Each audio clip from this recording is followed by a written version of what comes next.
two parts together. As part of our name, we want to bring people together in our restaurant in celebration. We have chosen and plan to choose art and decorative pieces that celebrate the many ethnicities that make up a beautiful, diverse city. These pieces that we are requesting represent the early Chinese Americans that are in our area. Item number 1, the standing male puppet, is representing a male bachelor in search of a bride. We will encase the art in a plastic or glass case.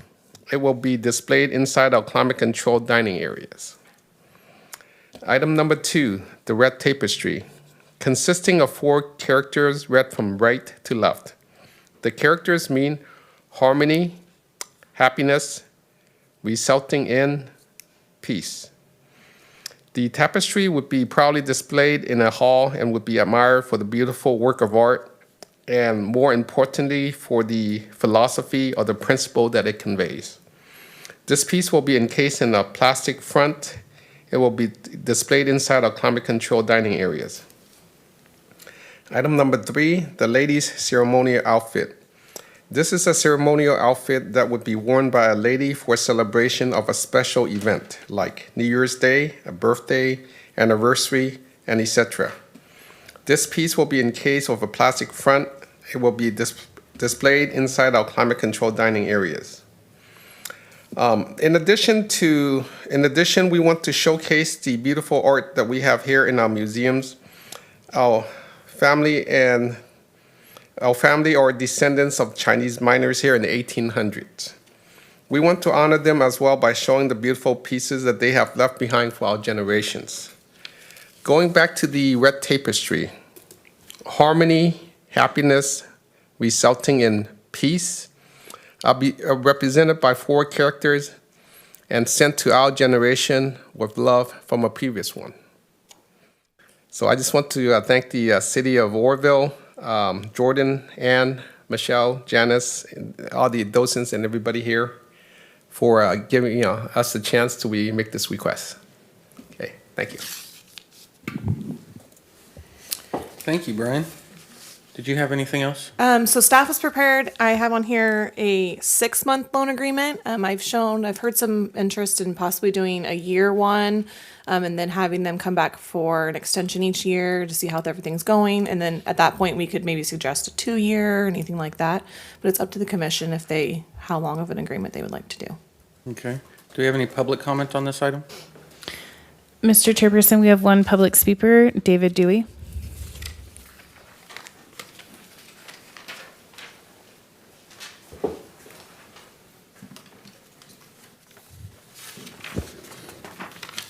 Displaying these items from the temple thing to publicize the temple, but I'm concerned about the environment, and I believe you all have a copy of a letter I wrote.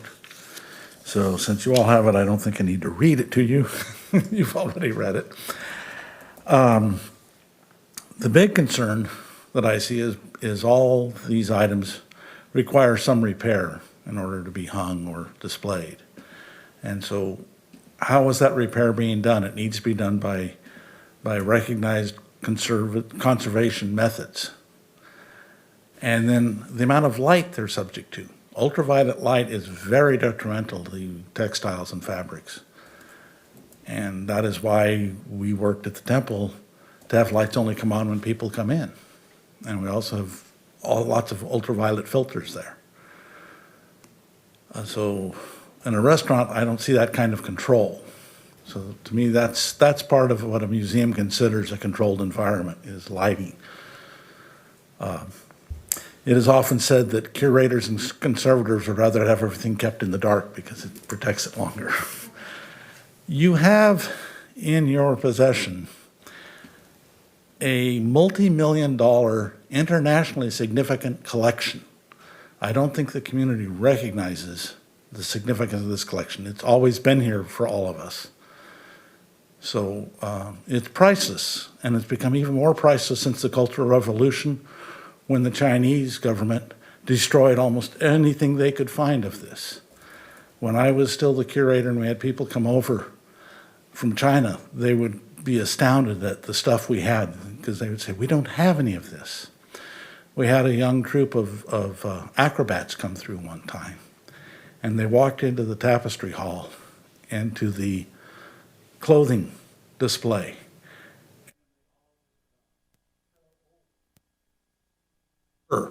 We have one garment there that is from the royal lineage. One second,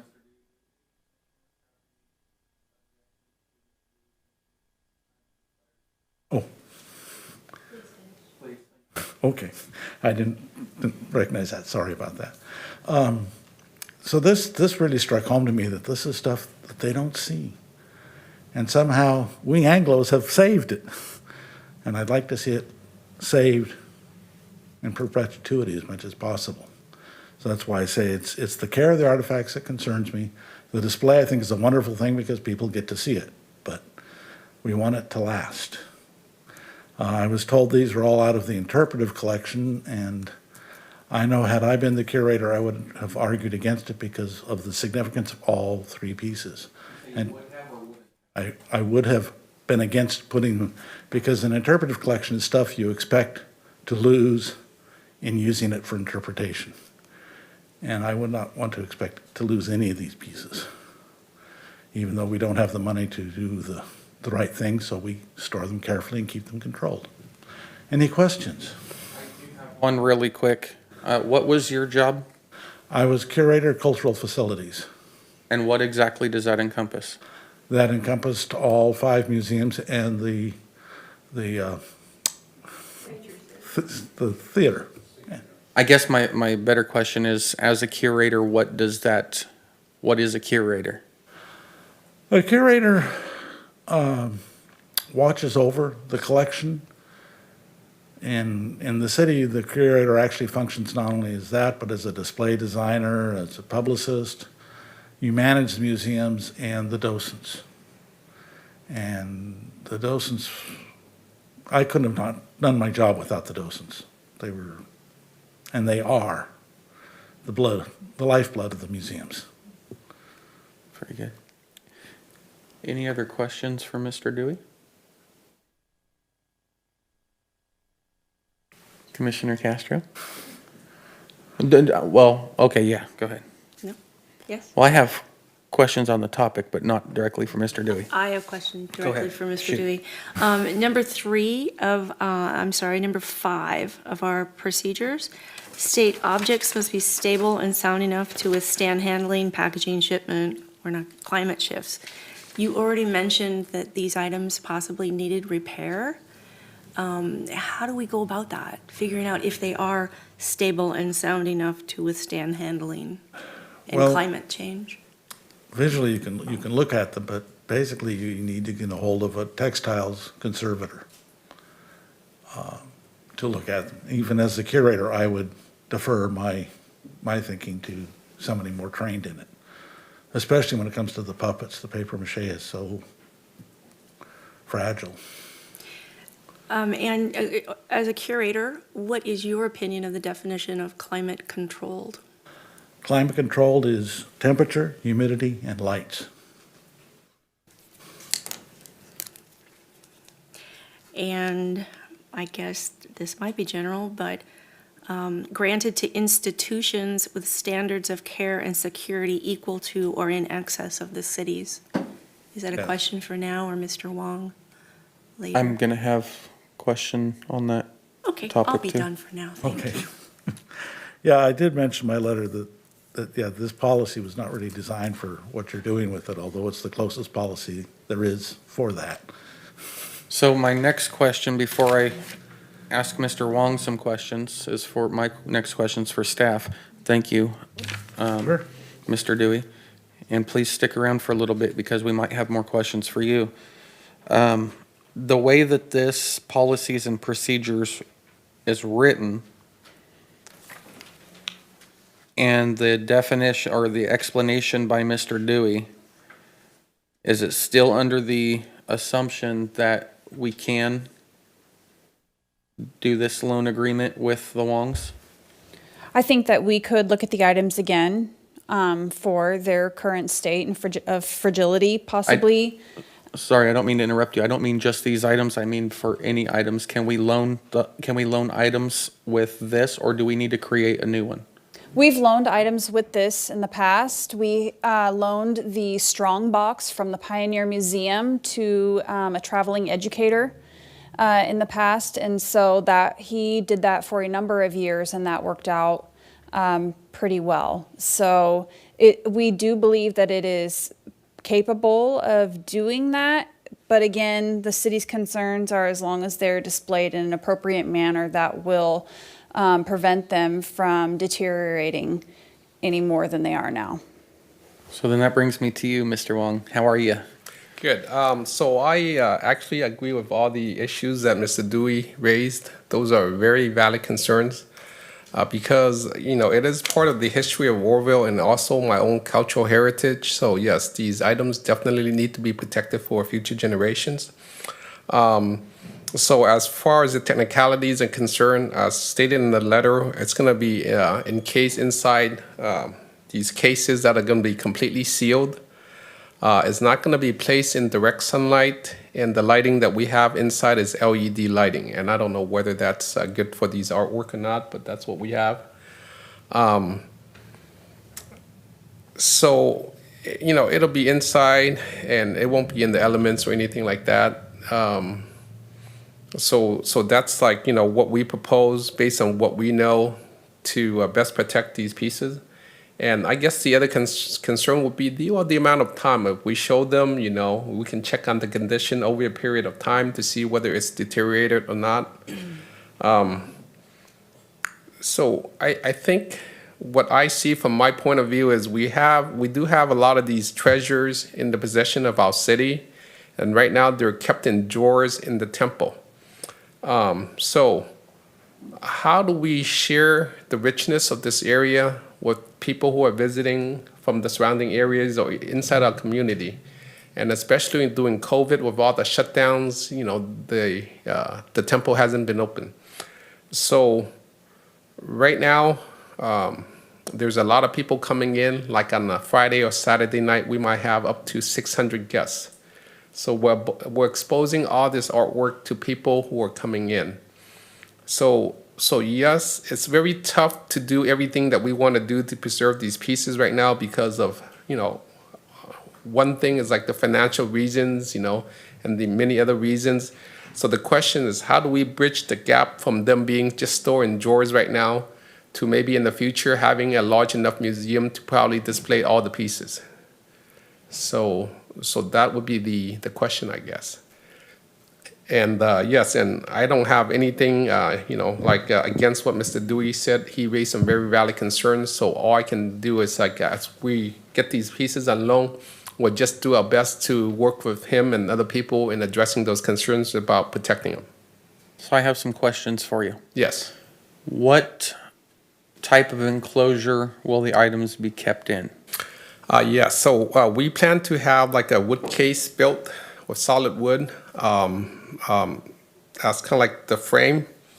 And then in terms of the tapestry, they'll have like a fabric backing. So then we can use pins or other devices to hold it up against that.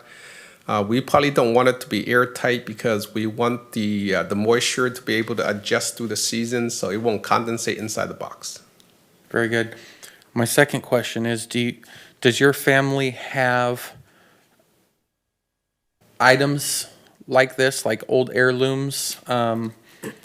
Maybe not as old as, but my question's kind of going down the lines of in regards to the care for. Yes. So actually my family doesn't have any of these items anymore. Back in China, when my ancestors actually went back from here to China, they had many pieces of artwork, but in China, we were under a system of communism at one point in time, and when they took over, everything was looted or taken away from the family. So all those pieces were gone through history. Gotcha. Yes. But the knowledge of the care for the items is still there, correct? You guys have the knowledge, you and your wife or whoever may be in possession of the items from the museum. Yeah, so we would just work with whatever recommendation, like, with, people who would have some knowledge in that area, like Mr. Dewey. We would definitely work with him to do the best we can. Okay. Average temperature, do you think, inside of the Union? Let's see. We have the thermostat set at about 70 in the evenings. In the summertime, even if we turn it off in the evening, it would probably be like, go up to like about 80 degrees. And then in the wintertime, it doesn't drop below like 60 degrees. So it would be in the 60 to 80 temperature range. Okay. And then these, once they're set for the amount of time that they're going to be there, right? They're not going to be moved around and... Yes, these pieces are very large. So once they're set in place, they're going to be set in place probably for the duration Okay. of the loan, yes.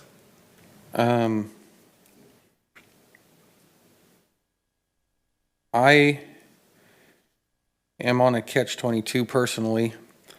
These items are very detrimental to the history, right? We want to have and preserve and have for the history, but if you have in a drawer preserving, you're not showing the items. You're not showcasing what they are, what the history is behind it. Just like the writing on the tapestry, you're not showcasing these things. I did not realize when I was just looking through the pictures that this was actually paper mache. I thought it was some sort of hard material. I do notice that there is some damage to like the hand, maybe a little on the face. I couldn't quite tell. My only concern would be for that piece particularly, the moving of it if it falls apart. How are we going to move these items securely? Yes, so that piece, what we plan on doing was having like a Lexan box made out of plastic to totally encase it. So it would be secured to a base of sorts, and then the case would go over it. And then it would be placed in a location where nobody can reach it or handle it when it's displayed. And it won't be able to get knocked over? No, definitely not. It will be on a shelf of sorts that would be beyond reach without, a ladder or... How big is this thing? I have the measurements. And while she's looking for that, my main question there was, how does the transportation work from the temple to the Union of that particular item? I think what we need to do is if the city agrees, we would have to analyze it carefully and look at it and think about it, how it needs to be transported first. Because like I said, I am not the expert in that area, so I would just be following recommendations made by the docents. So our docents are the leads at the museums, correct? Correct. So if our docents have a concern with any portion of it, can they recommend somebody be called in? And if that somebody has to be called in to give a opinion or recommendation, would you be willing to pay for that? Yeah, definitely. I mean, if, whatever the case may be, maybe they think, hey, we need to ask somebody how to properly transport this. And if Yes. we have to call somebody in to find out how to properly transport it, would you be the one financing that person coming out? Yeah, that would be possible, yes. Okay. So if the item is deemed to be too delicate to transport and to display, then we would reevaluate it at that time. Because now all I'm thinking is just paper, paper mache. And I'm thinking, okay, if you move that thing, it's going to fall apart. Yes. Go ahead, Michelle. So I've measured the items and looked at the items. The puppet has not been on display. The puppet was in a crate. On the bottom of a crate where there's a bunch of puppet parts, has not been on display for 40 years. How long have those crates been there? 40, 50 years? And so it has been in a storeroom. And if those crates are being talked about being sent over to the annex where there is no climate control. We had talked about that. So And from what I understand, that puppet was put together from some of the parts in there, and there's no other parts that fit together. So that puppet is not, it's sort of a found object, I guess, is what I'll call it. And it is 28 inches tall. A little over 2 feet. Yeah, it is. And I have the measurements of all items. I went and measured them the other day. But yeah, the puppet itself, it's fortunate that it's in as good a shape as it is, considering where it has been the last 40 years. Is there, in your opinion, because you've seen it, dealt with it, do you have any concern for that hand? Not if it's in a controlled container, no. Okay. But like I said, it's been in a crate. Right. And I don't know what, 40 years ago what it looked like. I'm sure it suffered some damage just being in that crate. Yeah, I would think so. I don't know. I just know that it was put, that it was recent. It was about 10 years ago where somebody, pulled it out and said, "Oh, look what's here." Gotcha. So, Commissioner Krantz? So I think Mr. Wong addressed a question that I had about, which I think is a great idea, about possibly having docents and curators observing every so often, periodically, to check the condition. My question, though, is, would there be curators or staff involved with the design of the display cases to make sure that the integrity is to the utmost to protect these pieces? Have you had a conversation with any of the staff or museum curators that way? No, not yet. Okay. We do have professionals that do a lot of woodwork for us, so cabinetry, the bar tops, and everything else. So if these pieces are on loan to us, we'll be probably contacting one of those professional shops that will be doing the cases for us. Great. The day we did the walkthrough, it was myself, Michelle was there as well, the Wongs. We did take several pictures of items that were already hanging and some of the display cases that are currently in the Chinese Museum, and talked about maybe mirroring some of the things that we've already done or used to hang some of the items. So I know that's something that we can revisit once we get closer to picking, certain textiles and things like that to build them. We can try to mirror them to best display how they're displayed in the Chinese temple as well.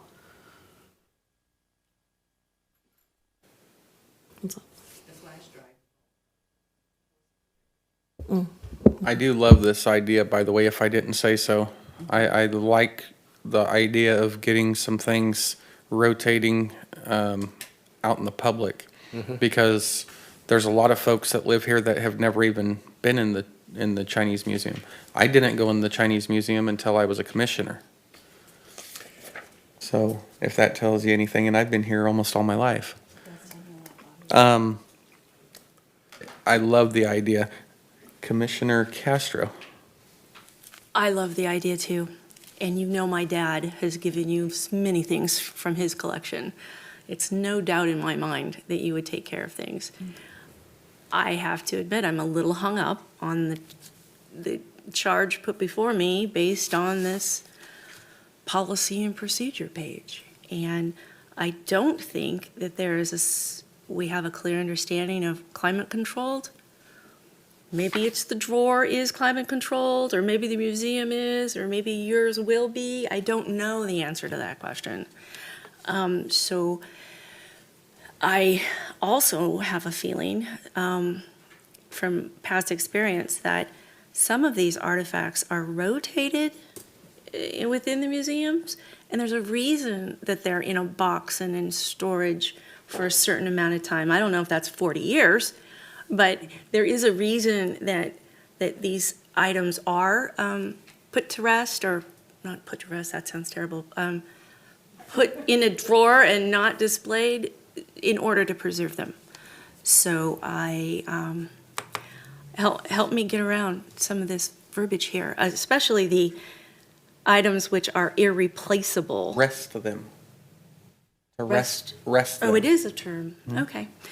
Items which are irreplaceable generally will not be loaned. So although we're saying they're irreplaceable and they need to be seen and how important that is, if they are irreplaceable, we really can't loan them. Yes. Help me, everybody. So with that, insurance, Yes. is there a type of insurance to get for this? So previously, when we loaned the strong box, the loanee had received an insurance policy from his homeowner's insurance to cover the estimated cost of that article. Although you can never replace these articles, there is some sort of insurance, literally, for compensation should that be damaged or lost or stolen. So that is a part of the requirements for this policy, that these items would be assessed, a value assigned to them, and then an insurance policy taken out for those items specifically should they be damaged. With the city on the certificate? Yes. One of my other suggestions would be to have a 6-month inspection. So because Mr. Wong and Mrs. Wong are putting out so much money to encase and make sure that these artifacts are secure, I believe that we should do a 2-year loan agreement with a request to extend it at the 60 days to the end of that loan, so that he can either return them if it didn't end up working out for the city, or to extend that loan another year, 2 years, however many years, should the displays be functioning as they should for this location. But again, I would like to recommend a 6-month inspection by city staff and a docent to make sure that there is no visible deterioration with these items. And again, at a year. So I have a couple of things that I'd like to see with that. I'd like to see us make a new policy and procedure for this item that clearly states what we can and can't loan out, because obviously none of us are attorneys, but Mr. Dewey pointed out some great facts. Commissioner Castro just pointed out some more facts on this. And I just don't feel comfortable, although it's been done, if something were to happen and it were to come back to, and I don't even know what a worst case scenario would be, but if it were to come back to fall on the contract and the wording terminology in the contract, I don't think we'd be covered. Now, I don't know if Scott can maybe clarify this contract. The agreement? Yes. The agreement can be amended. So we can make whatever amending language we would like now before it goes to city council for approval. How far out is this project are you wanting? How long until you're wanting to do this? Actually, we have quite a bit of time. We have many systems to figure out. So the decor is one of those last pieces that we're going to be tackling. So.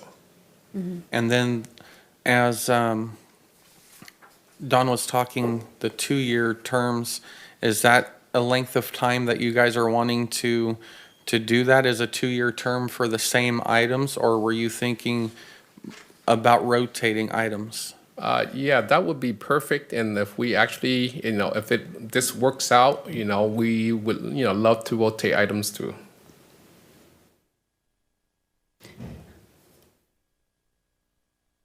I had 2 other suggestions. Sorry, go ahead. All right, so along with the 2-year loan term, the 6-month inspection, I would also like a staff member to be present before the item is set and displayed, and a docent to also ensure that the display is adequate to our standards for the items. Also, I would like a framed description of what the item is and identifying that it is on loan from the Chinese temple and approved on this date. Just so there's proper recognition for those items as to where they came from and a little bit about their history. You're reading my mind now. That was written down right here.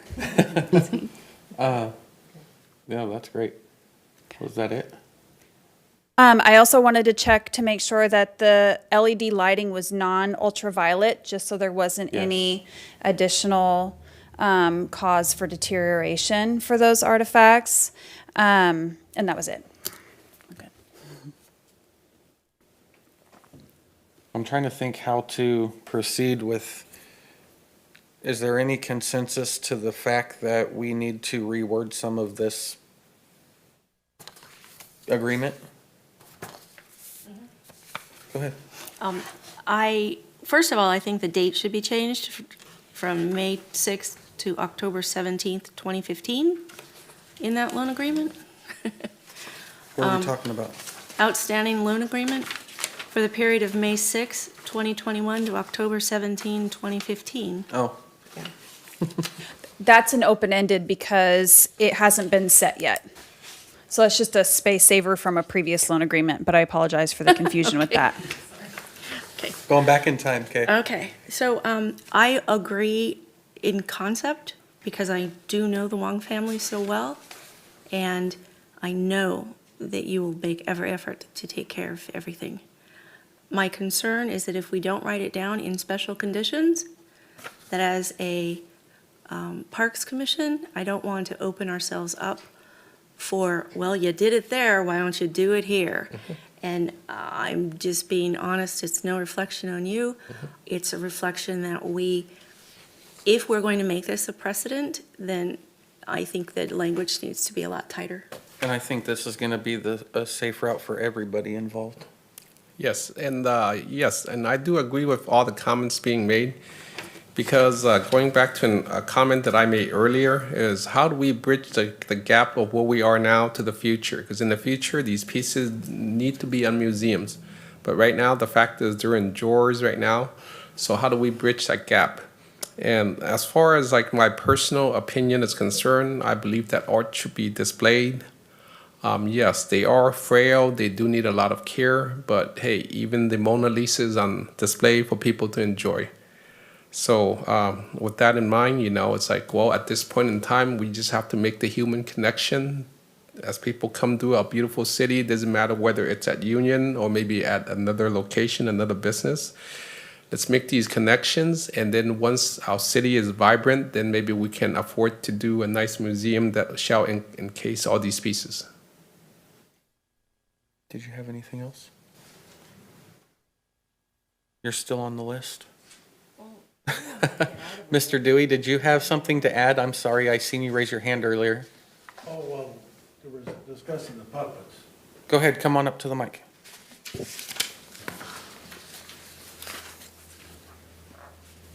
I just want to make sure we're covering everything for these precious pieces. Well, the puppets that have been on display in the temple came out of these two crates that date back to the Gold Rush period. And they're basically puppets left behind by troops that were doing shows at the Chinese theater that was right next door to the temple. And they were recovered after the big flood of 1906 and 7? 7. And apparently Anne found enough pieces to put together this other puppet. So while they're fragile, there is some questions about were all these parts together, we don't know.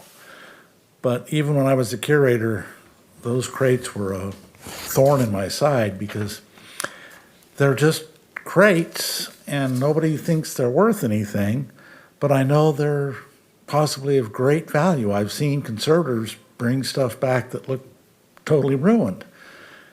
And now they're talking about putting them over in the museum annex building, which is unheated, has termites, has rodents. Are you talking about the crates themselves that you Yeah. have concern for, or the items in them? The crates and the items that are in it, because even the crates themselves are artifacts. Okay.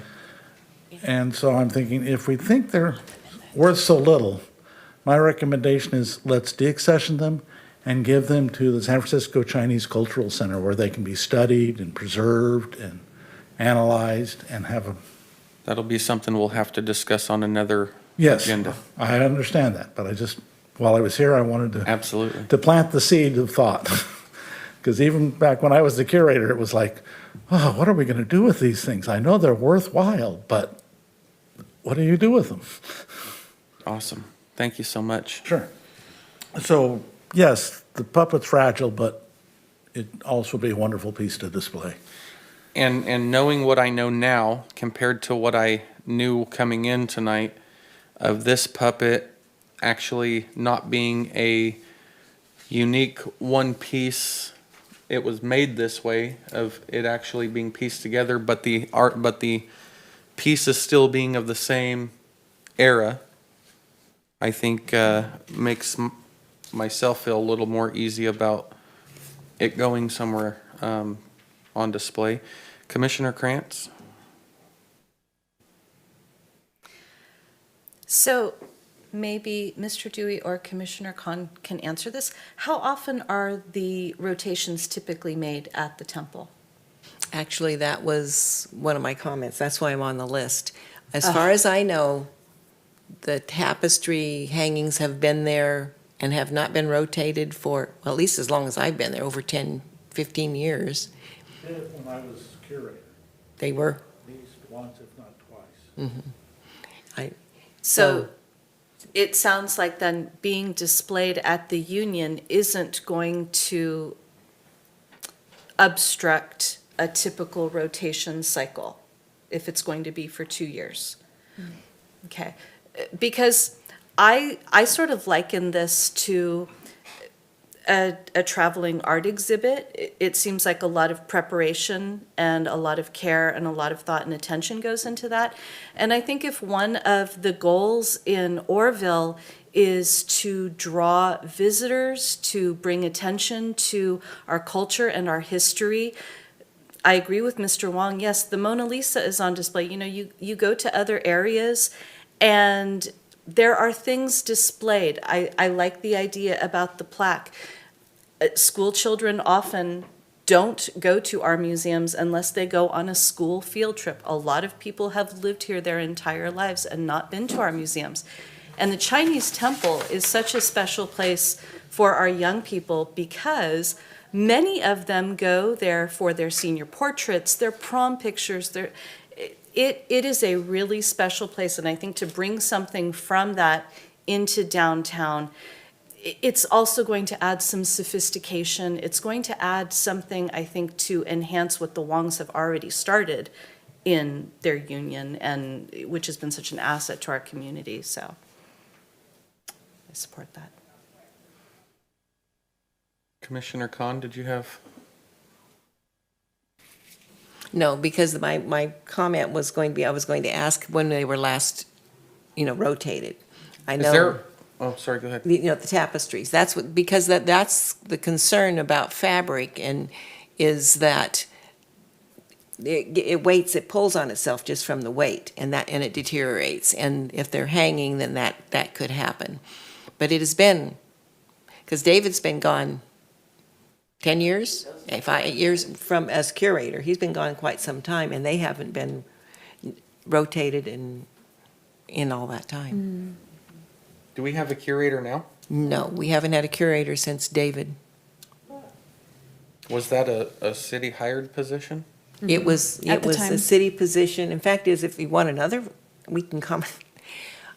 When I started working as a docent, actually I started the park commission and decided as a park commissioner I should be a docent, so I did that. We had a curator, and we had a secretary, and Wade's position, whoever was over Parks and Trees, was Charlie then? Anyway, whatever it was only over Parks and Trees. Since that time, curator's gone, secretary's gone, he's over, who's ever that position is, which is Wade now, is over 2 departments now.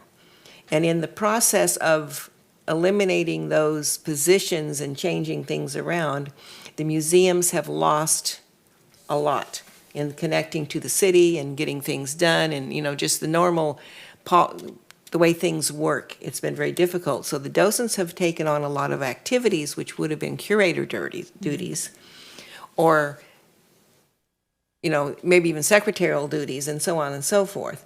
So when I was talking the other day to Wade and some other people in the city, I understand they're looking at new positions.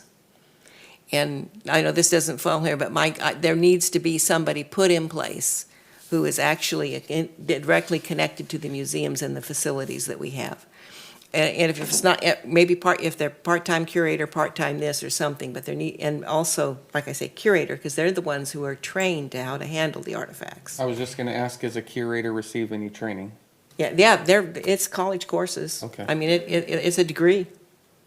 And they know what, they learn how to handle things and how to restore them, and if you lose a hinge on a cabinet or something that's, or a furniture like it, they know how to fix it and all that kind of stuff. Gotcha. And I seen you writing, so I'm assuming you'll bring something for that? Awesome.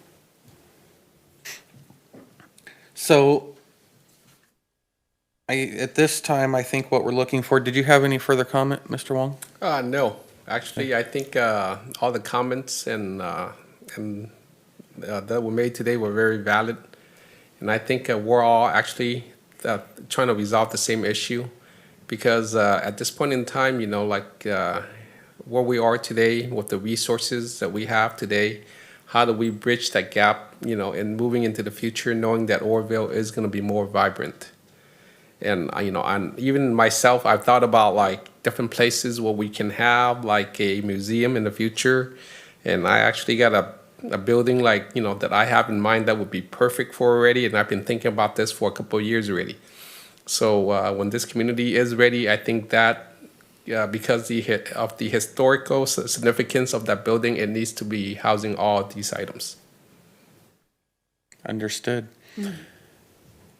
Before I move on with what we're going to do with this item tonight, I don't know if it's proper for me, but maybe a suggestion, if we are looking at the possibility of rotating some items in a year or 2 years or whatever the case may be, maybe your displays, if you make them so that they can accommodate more than these one items.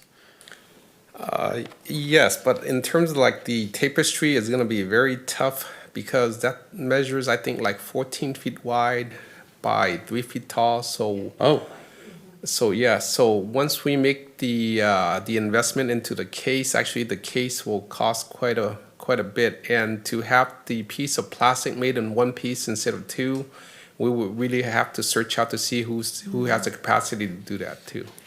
Are there other tapestries there that are the same, or, I mean, not exact same measurement, but close Yes. to? Okay. And they're on display, but they have from what I can tell by the display cases, there's a seam in the middle. They're in two pieces. And the reason I ask Not a this is single because I'd like to see a partnership between the museum and yourself, Yes. or the business rather.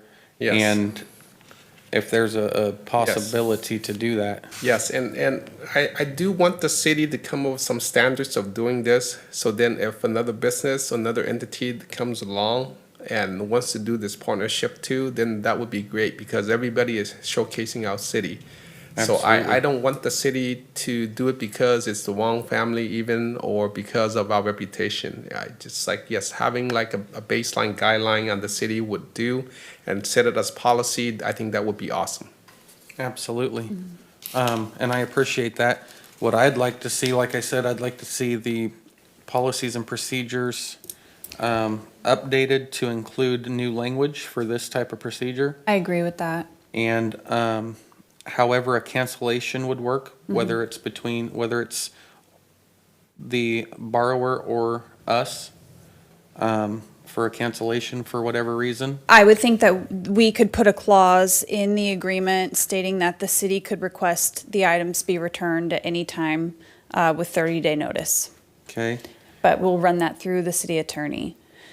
And then, what do we need here? Do we need a motion to make those and then bring back? A motion to recommend whatever the recommendations are, and then to send to city council for final approval. So it sounds to me like we need a quick list of the things we want to see on this policy and procedures. Okay. And then make that recommendation, make that as the motion for recommendation, right? Correct. So Commissioner Khan, did you have anything you wanted on the policy and procedures The policy we could bring back separately Okay, to amend. The policies were amended in 2015 or so, but I agree that it does need to have some language changes, because originally when I had discussed that we had loaned the strong box, that was something new that the policy didn't encompass either, because that was a traveling educator. And so we had to finesse the agreement around that, because that strong box was traveling from town to town. Here again, we don't think that we had really created this policy for the intent of these artifacts being displayed in a restaurant. Right. But here we are. So I think just finessing it so that these unusual situations as they come up, we can address them more appropriately. so then would it be appropriate for a motion for staff to work on better verbiage? We'll bring that up under the item for future agenda items. Okay, so what kind of recommendation are we looking for here? For here, it would be a recommendation to approve the request to display the items in the Union Restaurant with the addition of the 2-year agreement with a 6-month inspection, the framed description of the items on loan from the Chinese temple, the lighting be addressed to not be ultraviolet lighting, to display the items in a climate-controlled manner approved by staff and a docent. And I think that's it. And that contract will come back to us for viewing, With a oh, yes. Do you want the contract to be returned prior to approval, or to have I'd it like amended? to review it before it gets sent. Okay. Then we can bring it back at the regular June Arts Commission meeting. Park Commission meeting. I'm sorry. It's been a long day.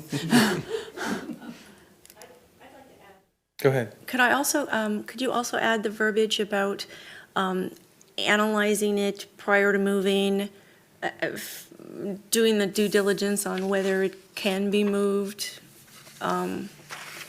and restored if necessary? Yes. And we would like to have that analyzation done prior to the June Park Commission meeting, if possible. And then we would know better then what items would be deemed in fit condition to be moved. And is there an idea of who would be doing that inspection? I have somebody in mind, I just have to contact him. Okay. So in the spirit of our non-verbatim minutes, that's all included in the motion, correct? That's correct. Did you have something to add? Sorry, Brian. Go ahead.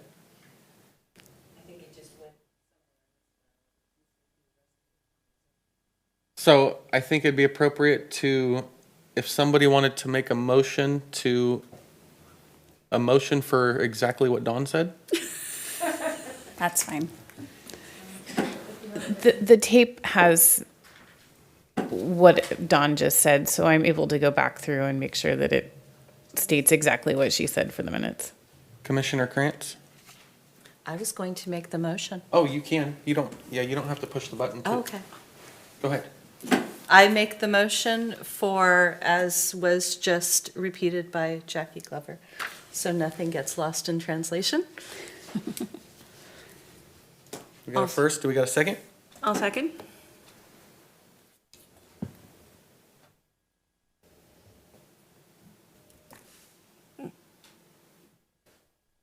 The motion carries with 4 yeses and 1 absent. Thank you, Brian. Okay, thank you. I appreciate your willingness to help our city grow. And I know that you're going to spread that same drive to your fellow business friends. And I have a sneaky suspicion that we're going to see some more growing Yes. partnerships. Yes, definitely. Thank you. All right. Moving on. Commissioner reports. Commissioner Castro.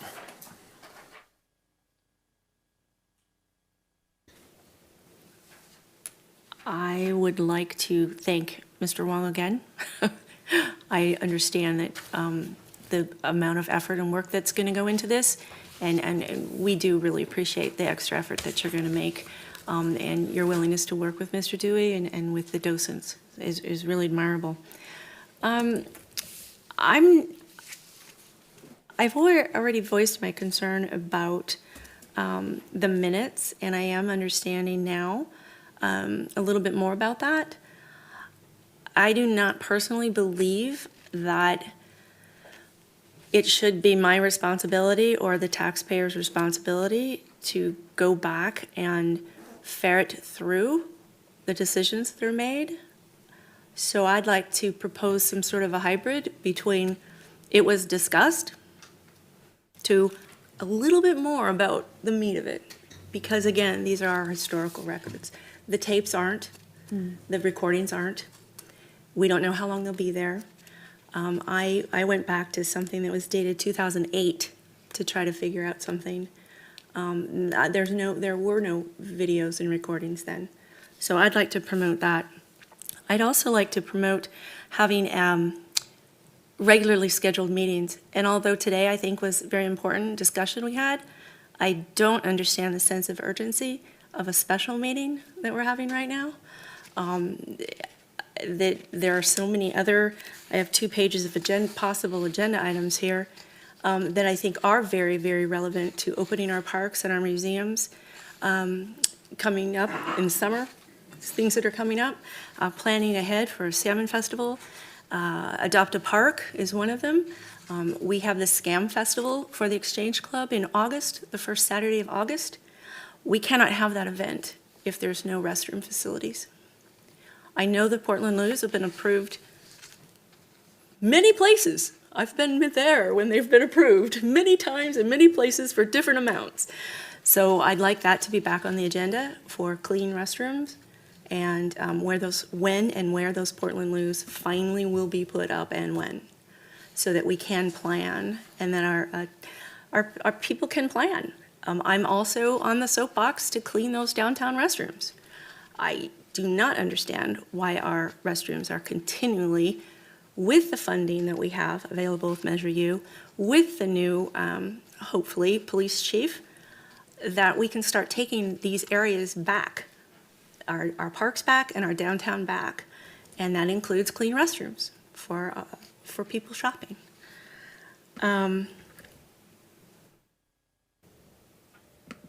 I would also like to see more involvement, and yes, I am the micromanager on this commission, but I would like to see more involvement up front with the planning process. For example, Hewitt Park, we were told, here's the architect, here's the plan, we're going to have public meetings, done.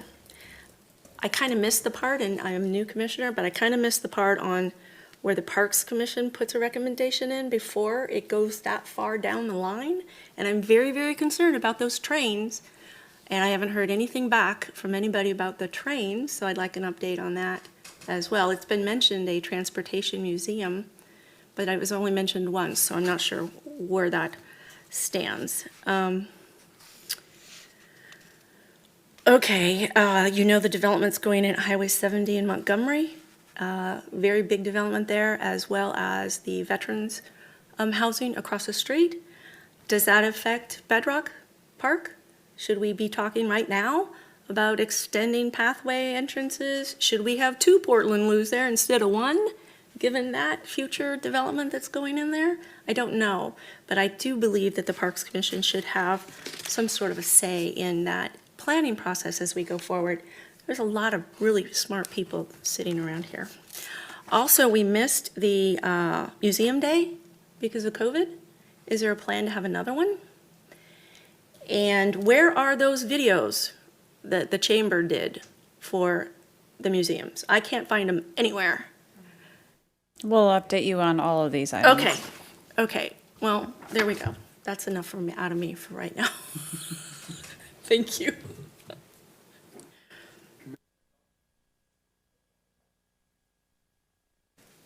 So I will do some update on the museums themselves. So at the Lot Home, There's a new memorial area going in. We talked about the funding from that, came from Friends of the Park. It's been torn apart right now. I don't know exactly when, but it started. I guess that's the only thing I can say right now. It's been started. The museum, the lot home opens up on the 8th. It will be open from 10:30 to 2:30, and then after Mother's Day, it'll be open Saturday and Sunday, Tuesday, Saturday and Sunday. The ceiling in the child's room has been fixed, repaired. There's talk of the when we traditionally have a craft fair every Feather Fiesta days, it looks like it's being moved into the Salmon Festival era, that whenever that happens in September. The mistletoe party, we plan on having the mistletoe party. It's the first Saturday in December every year, and this is the 50th anniversary and will probably be the last one that's gone. The gazebo, I did talk to Brian Flicker. They're setting a date now to paint it. And I just told him to coordinate it with whatever they're doing for the memorial area so the dust doesn't come up and hit the thing. And the other thing that has to do, that's actually I'll do it in the temple part. So that's basically the lot home. And Frida Flint is the lead docent, and she has a helper who is Darlene Hooker. Bud is still in charge, of course, of the Bolt Museum right now. And it's open Friday, Saturday, and Sunday, 10 to 2. The entry procedure, where we talk sanitizer and all that, seems to be working out pretty well. They're averaging about 8 visitors each day when they open. They're making progress in their inventory. They have the red books where they're adjusting all the boards and everything, making sure everything agrees. They have a new person a docent who's been around a while, left and came back, sort of thing, Virginia. She's gone back to the Bolt. She wants to help them there. And that big eucalyptus tree, what was hanging over that, has been cut down. It was sort of threatening the building. Wade, it was big, wasn't it, Wade? It was a huge one. And Bud would like to start his talks again whenever we can, the third Saturday talks. The complex. Ann and Jan are the ones that typically are the head of Ann is the lead docent there. It's open Wednesdays and Saturdays right now, 10 to 2. The first day, because we actually got good advertisement when it was sent out the PSA, it was 29 visitors. And there were some people who said they've been waiting a year for it to be open. The Rotary Club really wants to get to work on the koi pond. They want to actually drain it and resurface it and get it all ready and get a new pump for it and have it all ready. So I talked to Brian Flicker again today, who's with the Rotary Club, and their funds are there. They just want to start on it. So that's something that needs to be done. The other thing is we had a letter from a Sacramento artist who is painting vintage buildings from around Northern California. He has painted the temple. He was asking for history, a little bit of history to go with it. He will have that book as a coffee table book available, and I've asked him if he'd like to come up and do a book signing, which we might try and do to advertise, because I think he has a lot home on that also. And every one of these, by the way, I say more docents, more docents, more docents. So we have had 3 people within this last year. Their records were lost for a bit or misplaced, and now they're back, and now we have in the process of getting 3 new docents in. The bathhouse, are you aware of the damage that happened at the bathhouse? Okay, the bathhouse. It's mostly fixed. I guess we needed a few more tiles to finish it. The shingles? Yeah, the shingles that were broken. They work almost every week. They're working on the grounds and developing, keeping it neat and they're also trying to develop an area for a memorial area for Rex Burris. They are opening actually this Saturday, and they'll be open from 10 to 2 on Saturdays till about October, depending on weather and so on and so forth. They're planning on some kid activities this Saturday, and also they have some native plants they'll sell as a fundraising part for them. Let's see, what is it? And Ted Wheeler, by the way, is the docent who's most interested, the new docent who will be with the Nature Center. The Pioneer, As far as I know, the doors are still being worked on, the ones that were damaged by the fire. There is a new screen grid type thing that's on the outside of that particular structure to protect that area, and the steps and everything have been redone, leading down into the burnt doors. We're talking about installing the well, which was in front of the Pioneer Temple a long time ago. I have pictures of it. They're putting it back if they can, and we're going to fill it with dirt and put plants, have water to it, and it'll be sort of a eye-catching thing to bring people's eyes into the temple, into the Pioneer. We're hoping to build a little, structure on the top and fancy that up. And both the garden club has agreed to maybe help us maintain that, like they do the pots in front of the businesses. And they also have semi-agreed, it hasn't gone officially through their membership, but they would do a map of the plantings in the lot home and make a little garden walk as a map for that. So that's their hope. And again, more help's needed at all the museums. That's It'd my, be cool for that well to pump its if we have water like that, somebody's going to do something to it. Yeah, it's just going to be filled with dirt and plants and have water, because I know it'd be cool. But it would be really cool to make it actually a wishing well, but that wouldn't work either. own. Johnny might fall down. Yeah, that's true. We'd have to get Lassie to save him. Yeah. All right. Only if Timmy visits.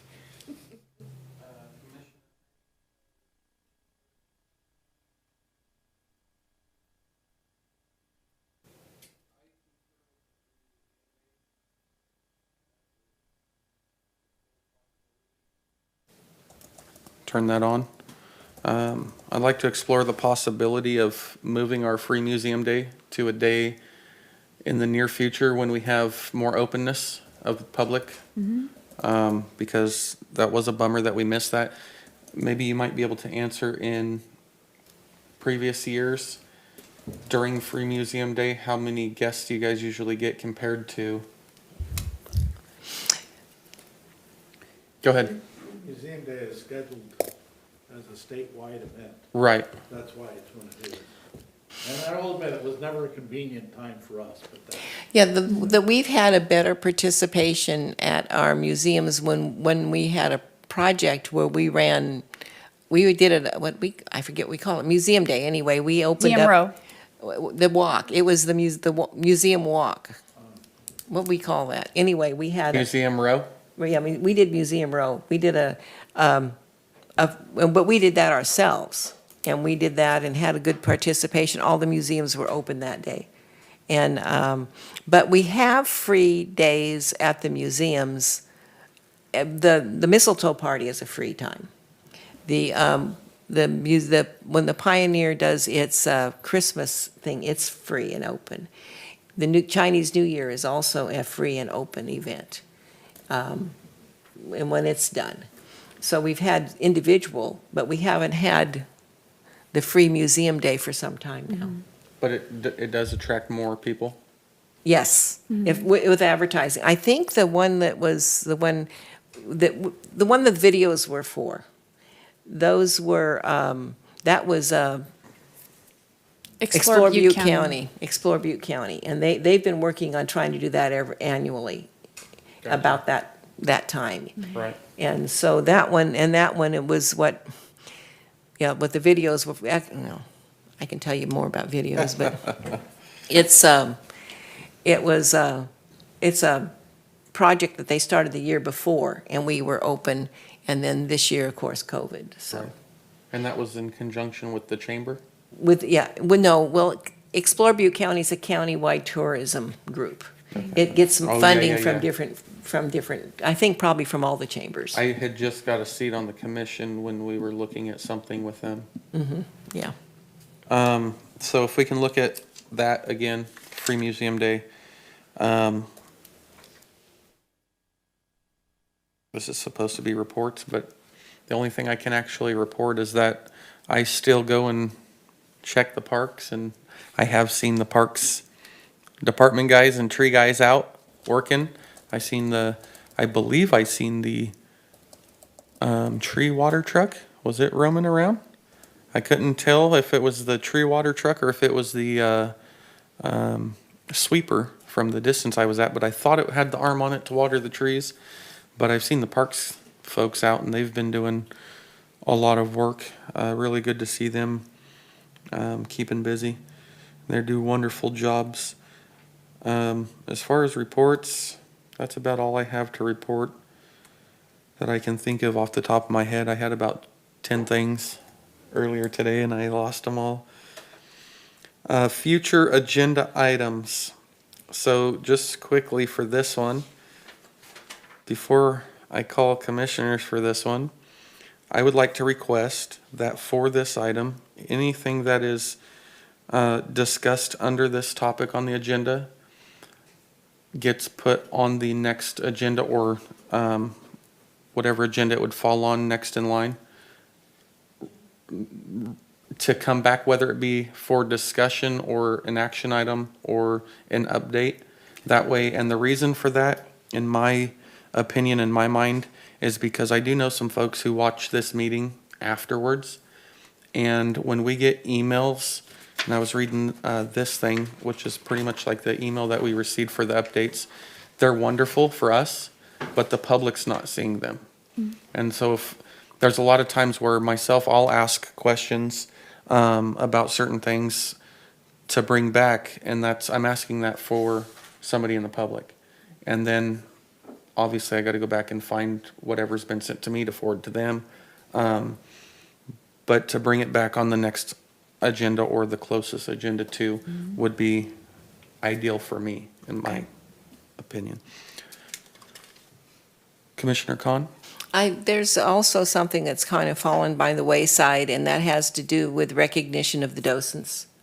They have had, periodically have an annual lunch or something, and they get recognition for the hours they've put in or the work that they've done. And since the hours people have put in hours, but it's not the traditional hours, but they still, I think, something should be done as recognition for those who are still hanging in there. Absolutely. I agree. And that was something we were hoping, that's a new one, hoping to revisit once we reopen from COVID. We would like to have that luncheon again, even though the museums were closed, our docents were not necessarily as active as they have been previously. Our docents were still active in keeping the discussions alive in preparation for once we did reopen the museums. And so regardless, we would like to continue that docent appreciation luncheon as we have in the past and recognize them, even if we don't have hours to tally for this last year. We still, again, the docents are the lifeblood of the museums. Our museums would not have the presence that they do without the aid from the Docent Association and the Friends of the Parks. And the Friends of the Feather River Nature Center. And the friends here and the friends there. It's all encompassing. They're all friends. Commissioner Castro? I'd like to see Measure U funding on the agenda for our next meeting. I do know that our check with the whole budgeting process for the city, I know it's coming up, May, June, July. Help me with the budgeting process timeline. June, I believe. So if we are not able to meet and make a recommendation at our next meeting in order to meet that budget deadline, unfortunately, I'd like to request a special meeting to talk about Measure U funding recommendation to the council. So I had actually requested an agenda item. I don't know which commission meeting ago it was, but it was to bring back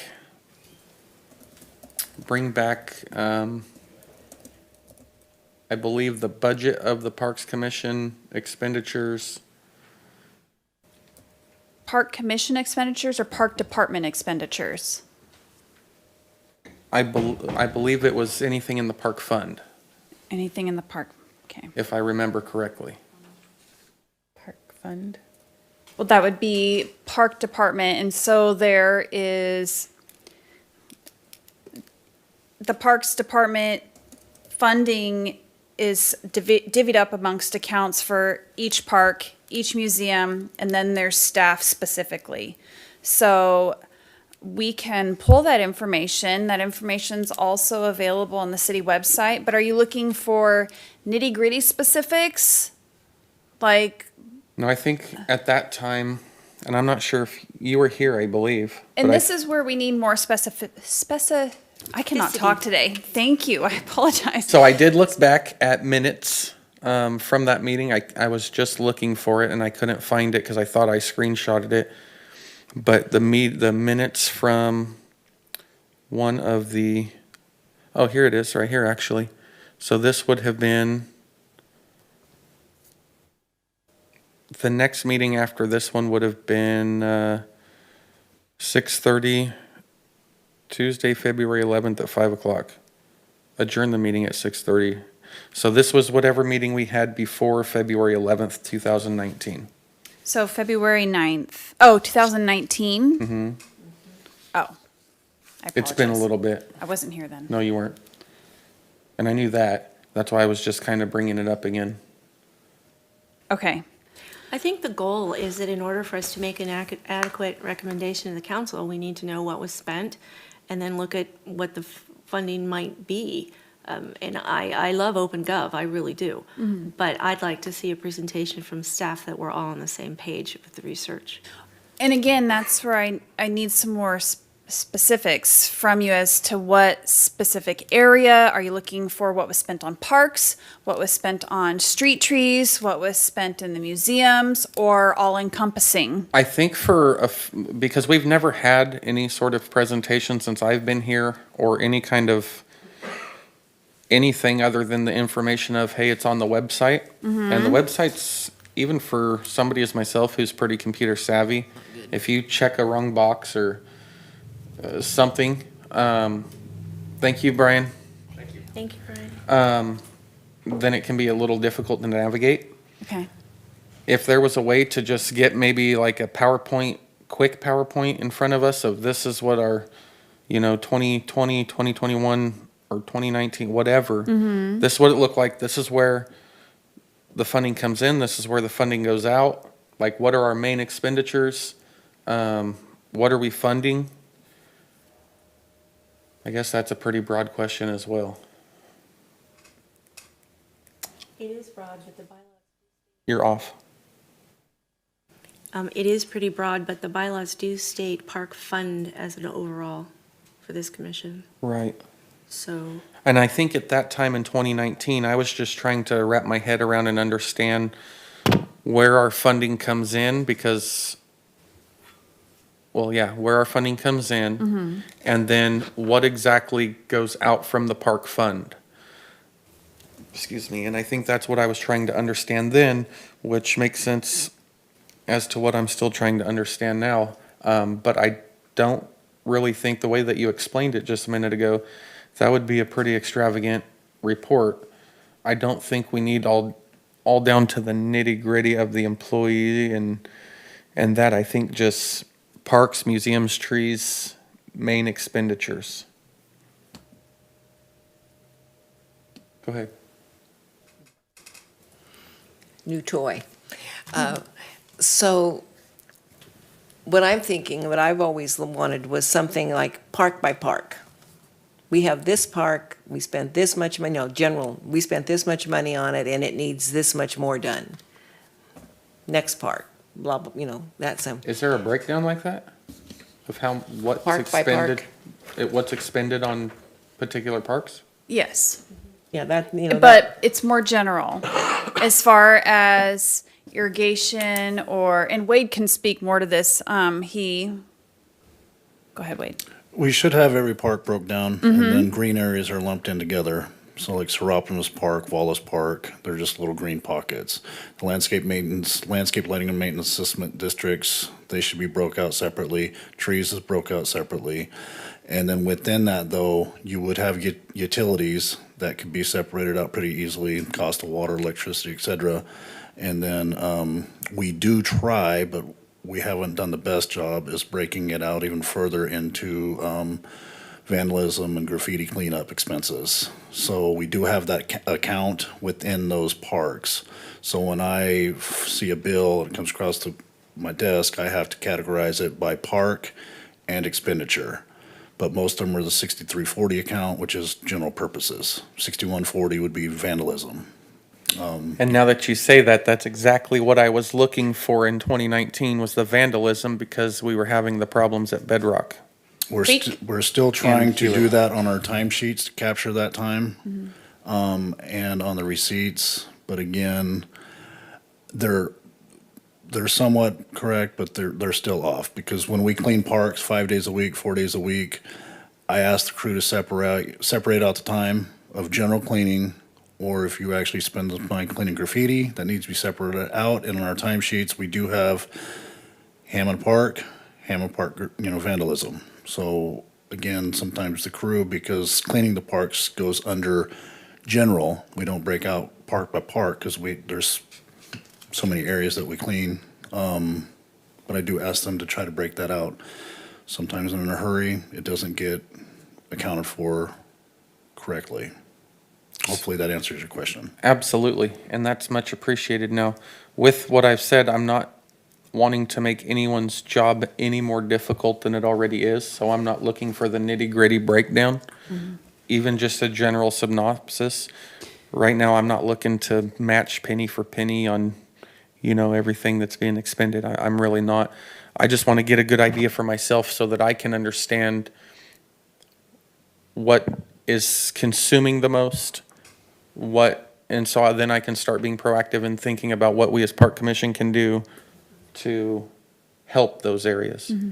So that's kind of the general idea of what I would be looking for there. What I've done in the past for the Park Commission was to create a pie chart of sorts to show which park was receiving the most time and funding as far as graffiti and vandalism goes. And then they would make recommendations from there. So we can go back a couple years. We can go back to 18, 19, 19, 20, 2021, and you can see the difference in those years as to where the graffiti has been more heavy in which locations. And then we can make a determination from there whether you would like to spend some more or recommendations to the Measure U committee as far as dollars being spent in those locations for prevention of crime and vandalism. Perfect. Okay. And what Commissioner Khan said, what's being spent in the parks so that we can see what we might need Right. to fund. Commissioner Khan, you're still on the list. Did you have something? So that was another future agenda item. And then I guess because I can't remember everything I wanted on this item, unfortunately, I would like to cover something that's been topic of conversation. And I don't want it to come off negatively to anybody, but I do have to express my concern for it. Just to make sure that we're all on the same page as far as commissioners and that staff's understanding where I'm at and that where I think we are all at. Anything related to the parks, trees, museums, anything under our purview that we are to preside over, I would like to make sure anything related to our purview comes before the Parks Commission, if possible, at our next available Parks Commission meeting prior to it going to council. And if it can't come to a Parks Commission meeting, then it be sent at its very earliest convenience to us in an email. So if there is discussion or the potential need of some, if one of the commissioners sees a need for a meeting or whatever the case may be, that we can handle whatever needs done prior to it going to council. And I still am confused, and I don't want this to sound like I'm questioning anybody's comments or judgment or anything, but to reflect back on the Hewitt Park renovation. upgrade, whatever it's called. So the way that I'm understanding our charter for the Parks Commission is that anything related to parks, the upkeep, the transformation or the changes of, or any expenditures out of our park fund should come before the Parks Commission. Now, my understanding is, and this is where I'm in a catch-22 because I don't want to sound negative because I'm not being at all, I'm trying to understand. My understanding is that, as I just stated, so the renovation of, or the future upgrades to Hewitt Park, that in my opinion would be under our purview because it's changes of, although the money's not coming from the park fund as you've Right. informed us, and I appreciate that. But the changes to, I know that myself and I've talked to one commissioner about it, trying to stay in the, or out of the Brown Act thing, because I've wanted to like, hey, what do you think? The changes I think should have been presented, public input, and then brought to council to say, do you guys approve of these changes for this park? Because it's going to be if it is to happen, or if it were to happen and in the future, if we have any other programs or grants or upgrades like this, they're going to be changes to our parks. And it's, as I said in the email, we all came to the Parks Commission. We all joined the Parks Commission because we're passionate about the parks and making sure that they are the greatest for our community, our kids, and all of that stuff. And like I said, I don't want to get petty about it, but I do want the understanding or the knowledge to be able to understand exactly where we fall in as commission to those type of scenarios. Right. And I will take ownership of that. This grant opportunity came up. We decided last minute that because this was a previously approved plan for Phase 2 of Hewitt Park, that we would jump in and try to gather this funding as quickly as we could. That was why we brought it to the Park Commission to participate in the conversation, the community outreach portion of it, and then requested participation in the subsequent outreach portions of that funding. But because we were up against a deadline, that was why it was so swift in its nature. But again, I apologize for not bringing it to you as an action item. We didn't want to miss the window of opportunity that was before us to actually make this park something better than what it was presently. So Absolutely. I apologize for that. I own I it. appreciate that. It just, to me, and having conversation, there was a lot of people that started asking about it because they seen the flyers going out for the public input and all of that. So they started asking about it, and we didn't know a whole lot of what was going on because we were sprung the idea the same time everyone else was. So that's kind of where that stemmed from. Yeah, again, really, it was a jump now or wait for the Right. next window of opportunity, and we don't know when that's going to be. Now, with all that said, I'm hey, anything to upgrade our parks, I'm game for. But on guard, not off guard. Anyone have anything else for future agenda items? Michelle? You're not on. I was on. Anyway, the talk about, personnel.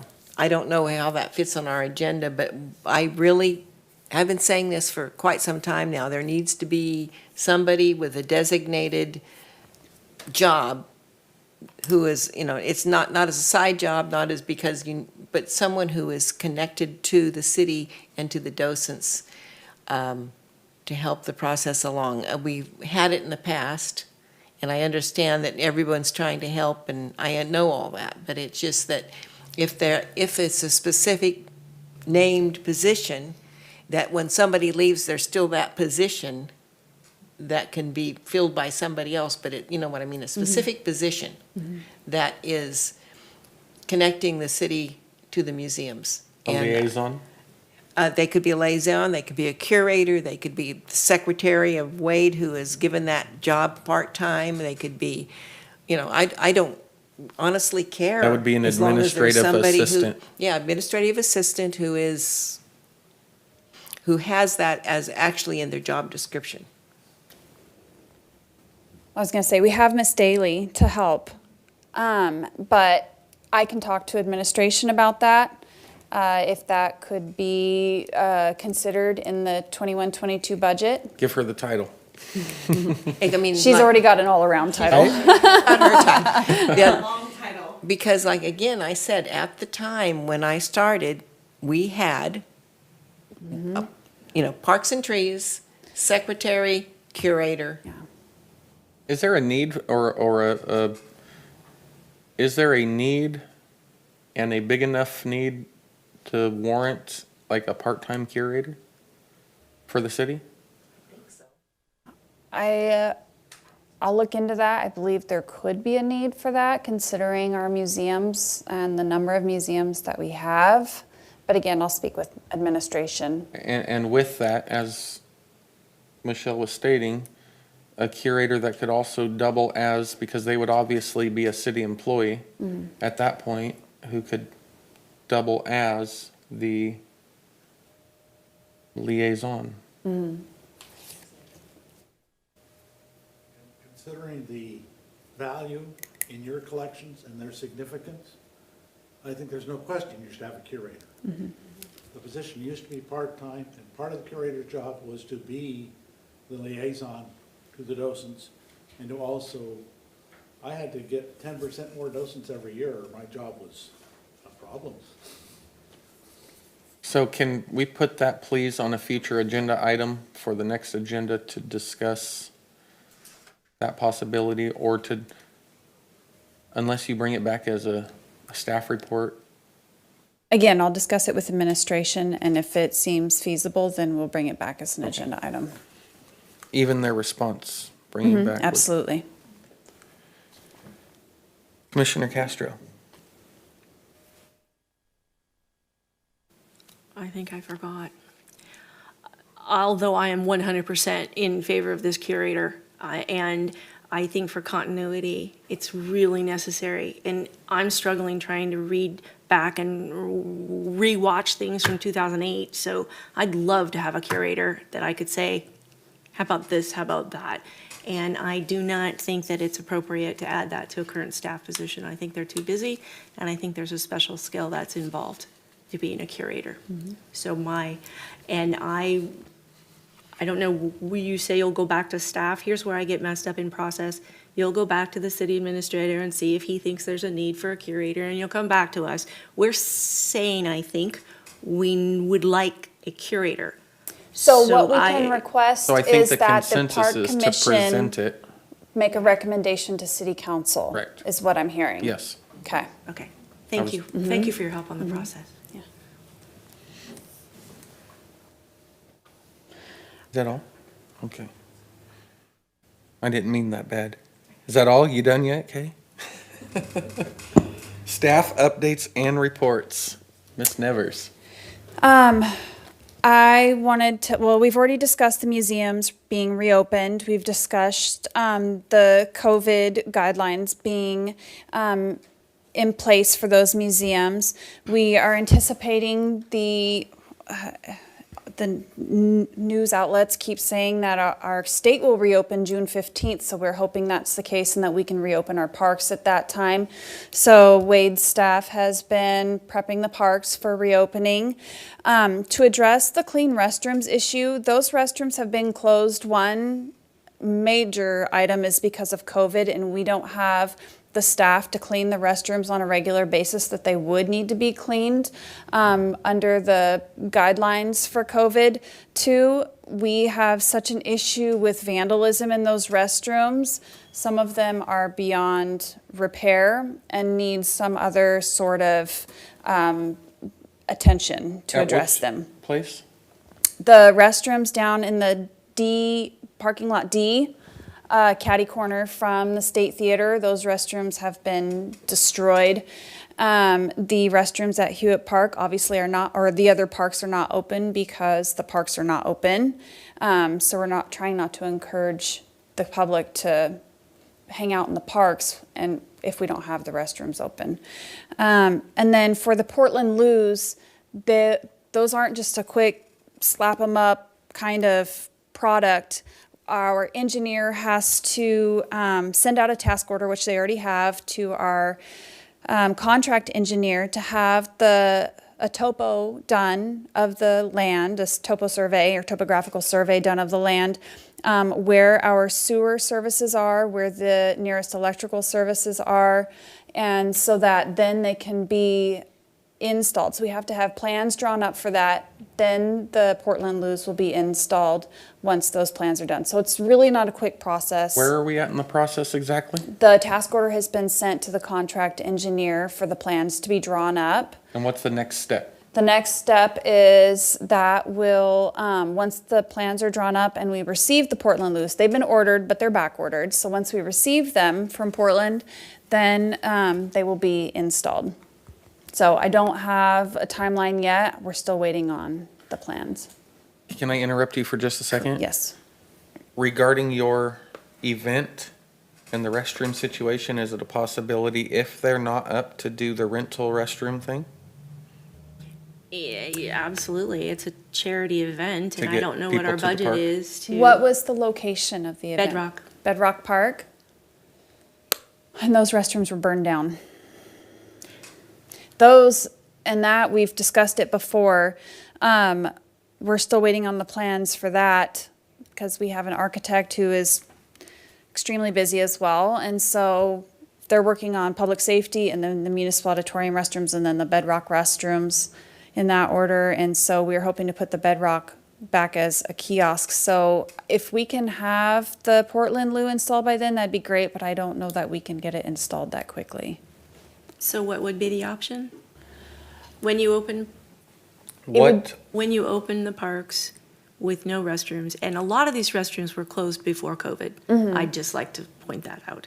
So a lot of them were closed because of the vandalism and lack of police, and It's a constant battle. so I don't want to blame it completely on COVID.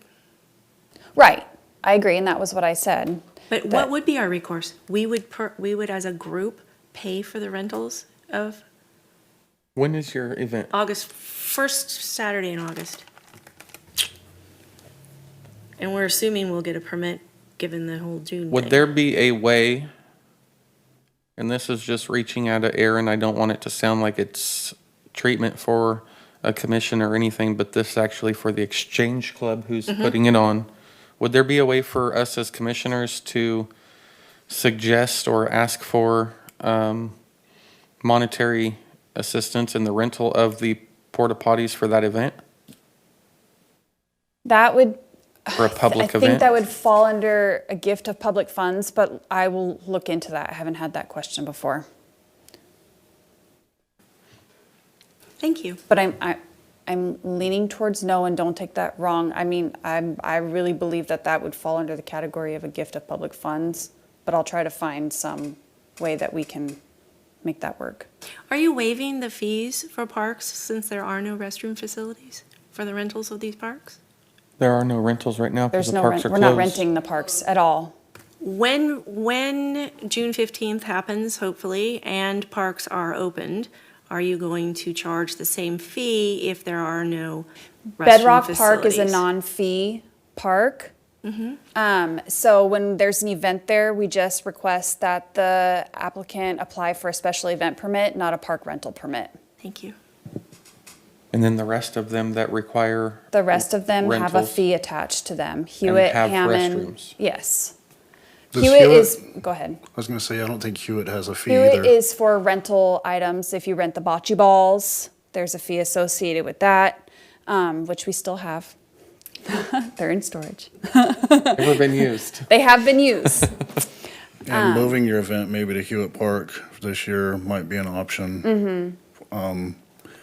Cause the restrooms, there's restrooms and I'd imagine plenty of sidewalk for the chalk. Chalk part. Yeah, okay. I'll take that back to them. Thank you. Thank you. I'm sorry, Don, we hijacked your report. No, you're fine. Regarding regular meetings, yes, I've discussed that with staff and we will have regular meetings. When items for future agenda items are brought to us, we will come back to you if there's additional clarification needed for those. So we'll make it a two-way street as far as communication goes for that so that we can have a robust staff report for this body. The trains in Hewitt Park, as far as that goes, we have not heard any additional information from the Transportation Museum as far as the request for the Shea locomotive that sits up on Park Avenue. As far as either locomotives, if we are awarded the funding for the Hewitt Park Phase 2, then the locomotives I have requested stay as is and just receive a fresh coat of paint and new fencing around them. Future gateway development in Bedrock Park request, go ahead. I just have a question really quick. The trains, those two locomotives at the parks, do those fall under the Park Commission purview? Are those our trains? Yes, they belong to the city of Oroville. They belong to the city of Oroville, as does the municipal, but the municipal isn't under our purview. Are the trains under the park purview? I don't know, I would have to go back and look at what the donation parameters were. If we can get that back, I'd appreciate it.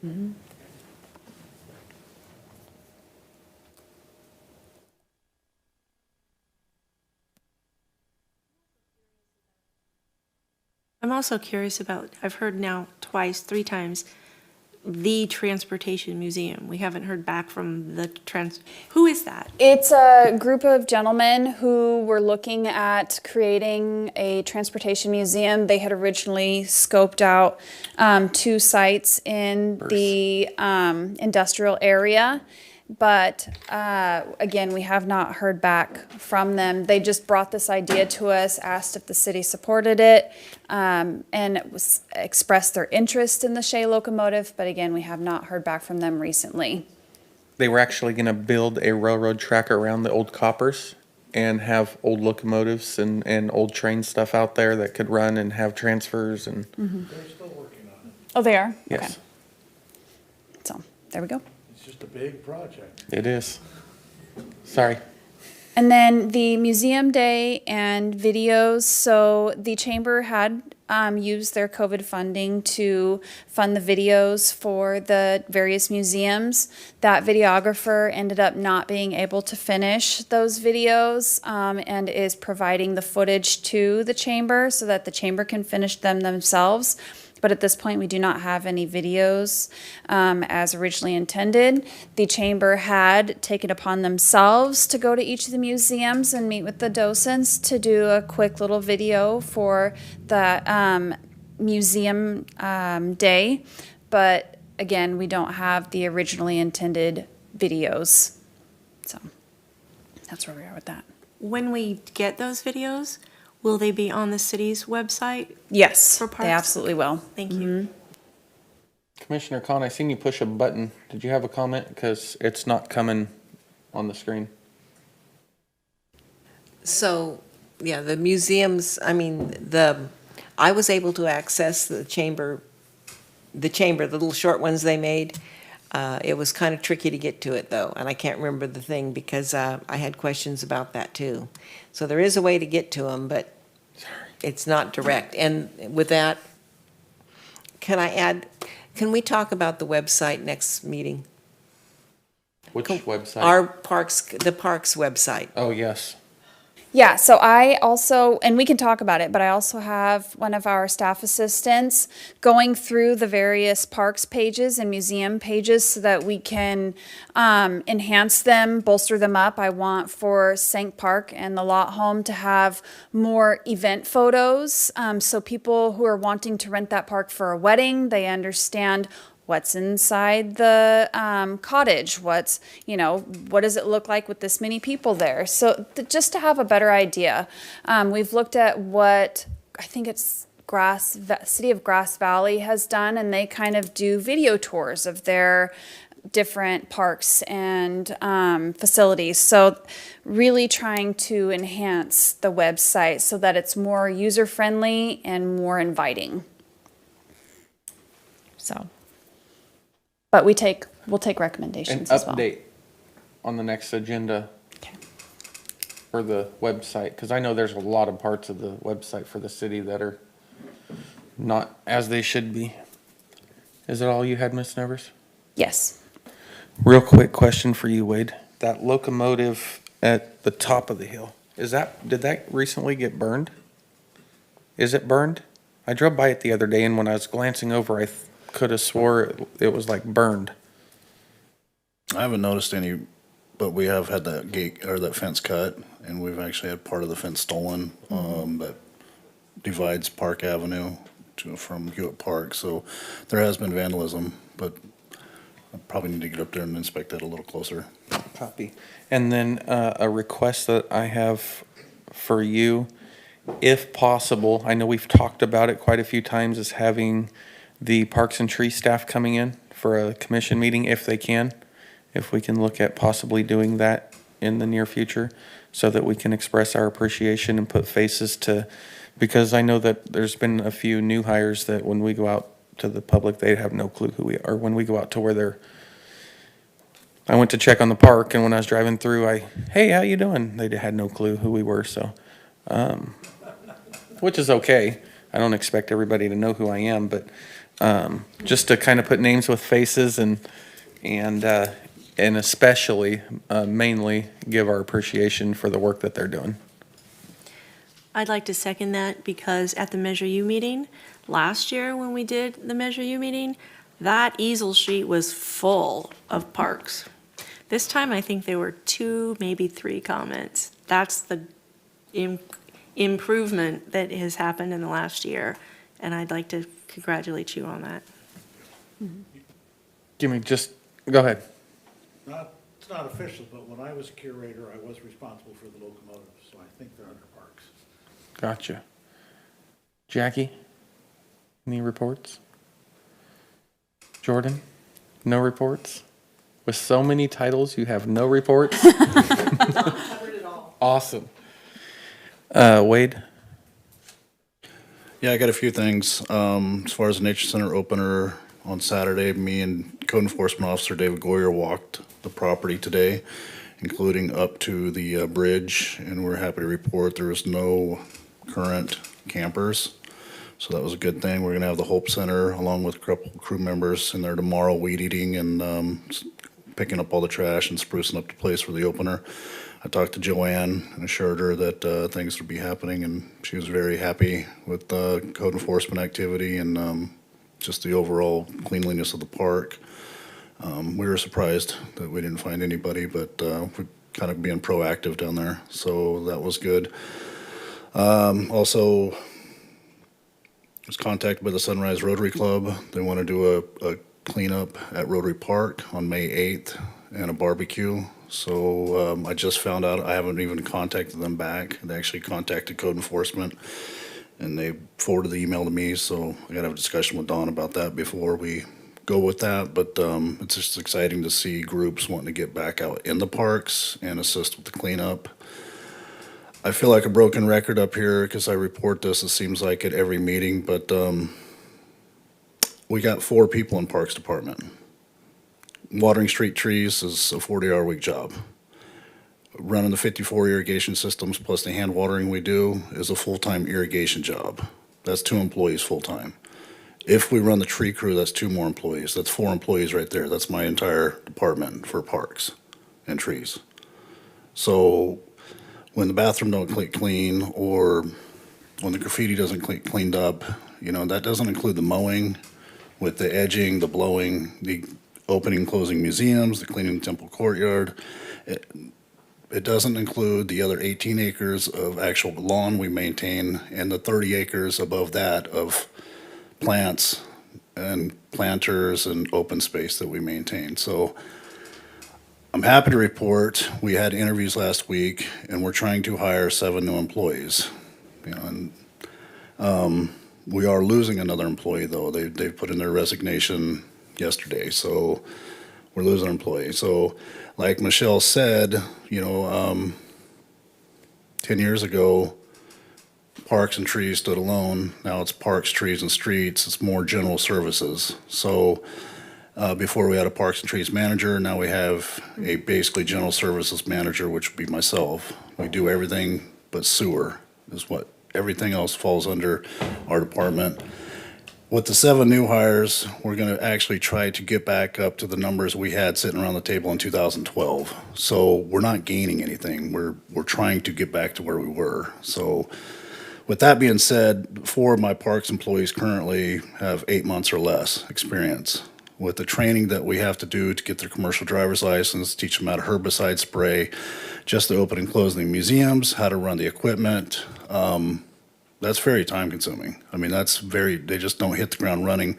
Our pay rates don't allow us to hire journey level experienced employees. So we're training people, and we like training people. We like, because we can mold them how we want them. But when they only stick around for 4.5 months, because they got the commercial driver's license and they go to work somewhere else, we're back to square one. So I know I sound like a broken record up here every time I sit up here, and I'm not making excuses for anything, and again, I put the invitation out to each and every one of you.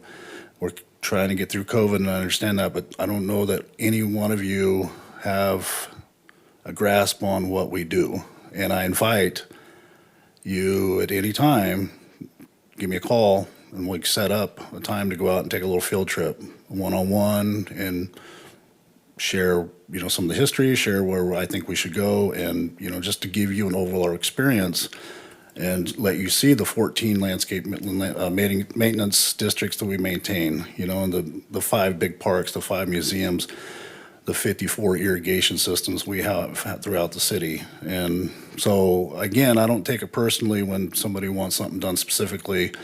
I'm just saying there's a reason why. And we do the best we can, and I appreciate the accolades and the compliments, but I do extend that invitation out to each and every one of you. If you ever want to know or why, let's take a field trip and we can visit some of the sites that we maintain. So I appreciate the accolades though and the kind words, and I will pass them on to the crew. Where are we at on the drought-proof landscaping for Hewitt Park? Or is that being put on hold because of the possibility of the upgrade? Yes. It's being put on hold. Okay. We are looking at a couple other parks, and we will bring them back to the commission. And I'm actually asking for it to be budgeted that a designer, an architect come in and do a dry landscape, so we can showcase a dry landscape, because Cal Water is $3.82 a unit right now. City pays the same rates as everybody else. The 2-inch meter costs the city about $175 a month before a gallon of water runs through it. Then at $3.82 a gallon, it's very costly. So we're going to bring a couple parks. I hope we bring a couple parks back to the Park Commission to get approved, that we can actually have it designed and maybe installed through the budget process to showcase to the community what a dry or almost dry landscape could look like.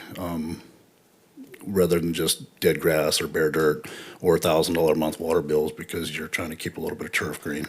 Now, we did that at Chinese Temple, correct? Between Chinese Temple and the Boy Scout? We did a small area, but I'd like to bring back a couple postage size green areas and do the whole green area. Well, my question was going to be, how is that holding to what was done? Is it doing okay? It's the look, it looks very well. As far as savings, I haven't had a chance to analyze that, but it wasn't a huge area compared to the overall area that we water, but the bark's holding up nicely. We put some large landscape boulders in there and a few drought tolerant plants, so we're able to cut the water back about 90% in that area. Good. Awesome. Thank you. Anything else? Go ahead, Michelle. So we talked about a well at one time or another, drilling a well for one of the parks. Is that still out there somewhere? As far as you know, it's another one of those. Yes. It's still out there. That was incorporated with the application for the Hewitt Park expansion Right. or completion. Yeah. And with that well, then the trucks could fill there and avoid some of the costs of Yeah, at some points they could fill there. The issue we run into at the wells is the potable water versus the non-potable.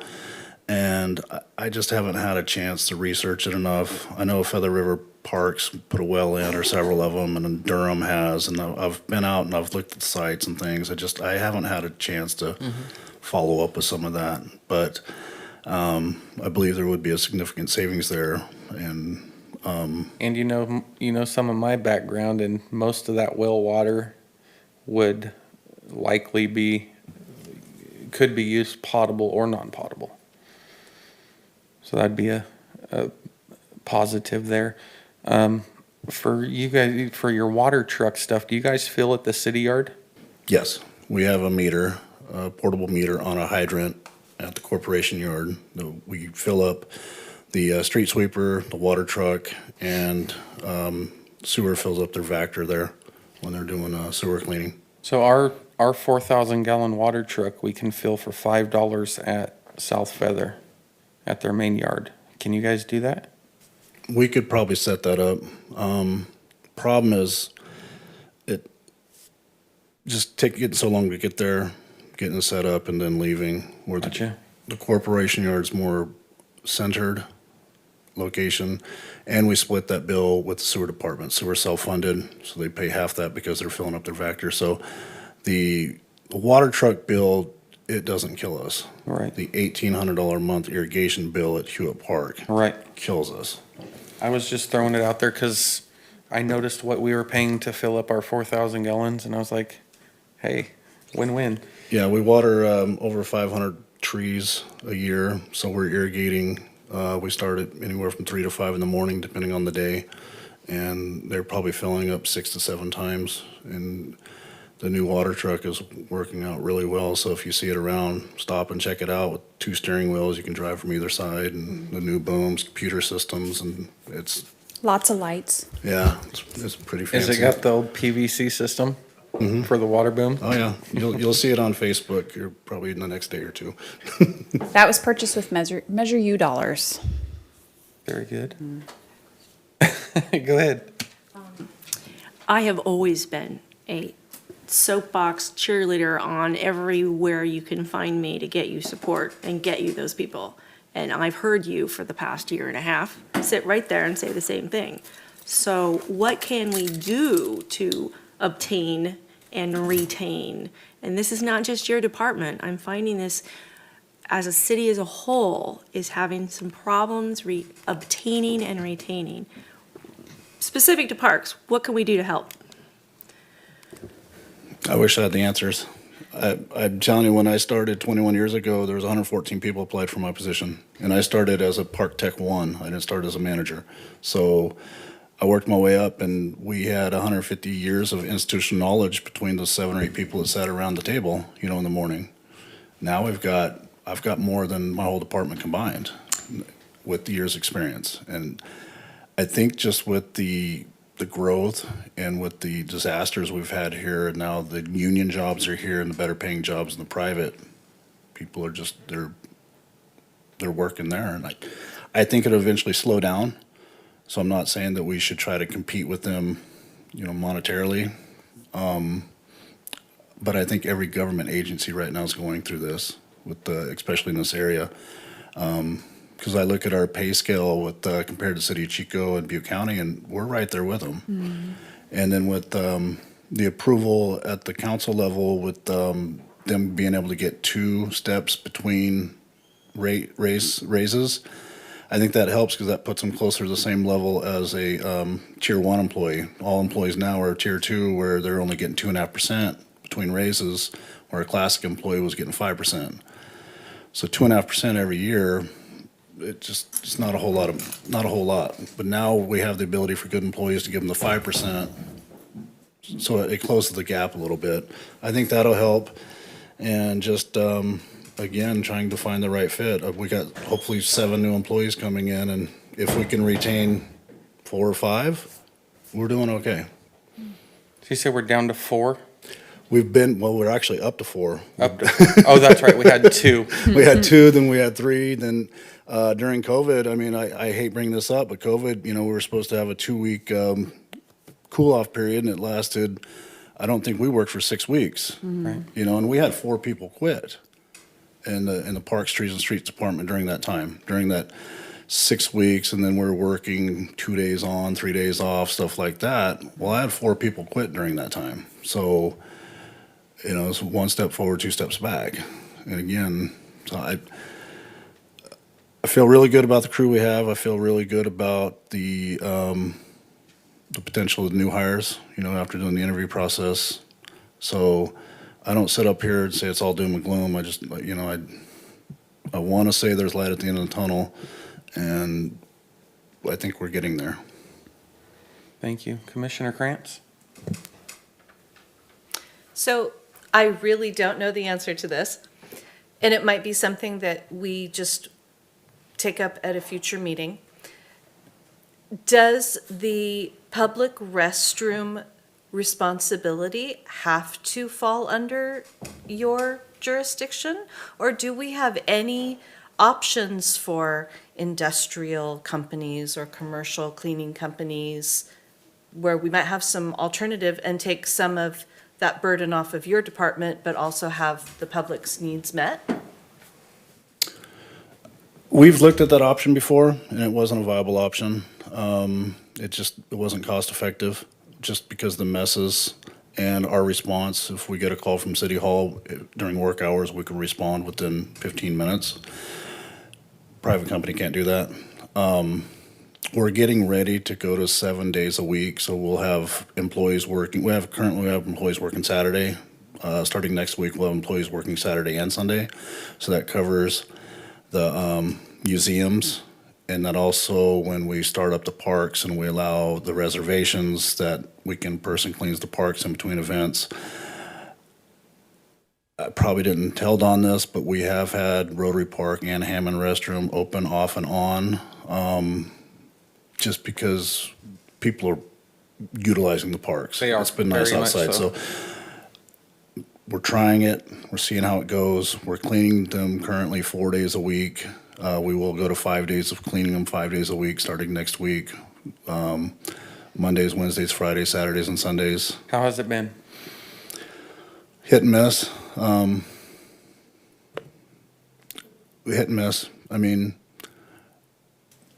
downtown, we haven't opened because we get 25% of the business openers saying you need to open. We actually get 75% saying don't open them. It attracts the wrong type of people.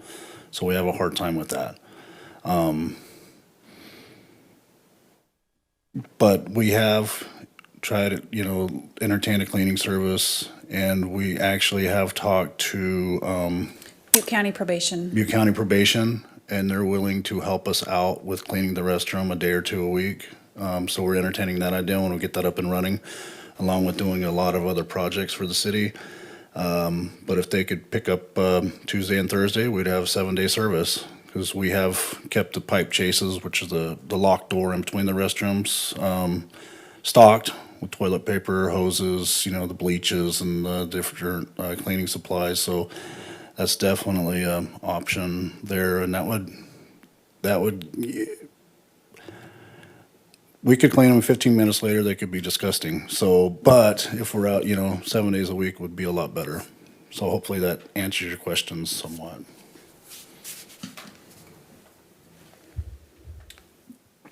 Is this young man with somebody, or do you have something? Okay. I just wanted to make sure. It's not very often we get people in here, so I want to make sure everybody gets an opportunity to talk.